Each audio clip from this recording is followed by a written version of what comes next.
We're here with our extension beef cattle specialist, Paul Beck. And Paul, right now, producers are kind of moving their cattle off of wheat, off of pasture and bringing them in. But in these kind of uncertain times with coronavirus, you've had a lot of questions come to you about what they should do with their cattle. Yes, the timing of the market break having to do with the coronavirus really coincided when a lot of producers would pull cattle from wheat pasture and for a dual purpose crop.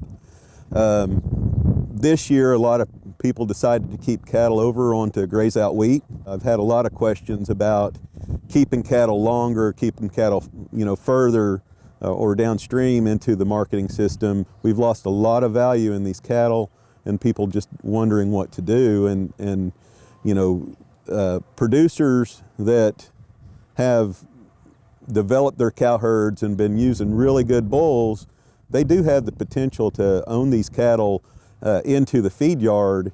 It's an added risk. It's something that a lot of people aren't used to doing, but they can capture some value from these really high quality cattle like we have here. Well, let's talk a little bit about some of those risks that producers might have to consider if they are going to use that option. On the average, when these cattle are entering the feed yard weighing about 760, they're taking about 175 days on feed.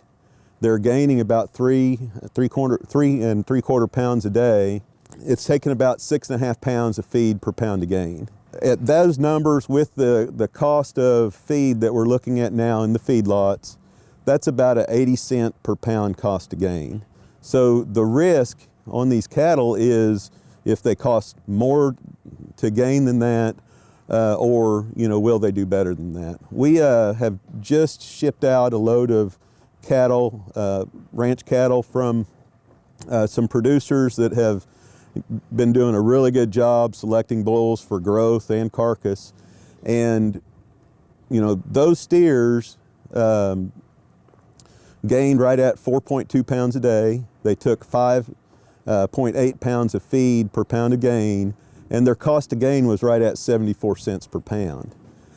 When they slaughtered those cattle, where right now the average choice is about 73% choice on these cattle, their cattle were 88% choice and 12% select, but of that 88% that were choice, there were 28% of the total population that were premium choice, or that would go for certified Angus beef type programs. So, those types of cattle, where right now the fat cattle or fed cattle cash market is at $1 and a nickel, last week's average price. Using the grid and based on their quality, yield grade and marbling, they on a live basis penciled out to be right at $1.26.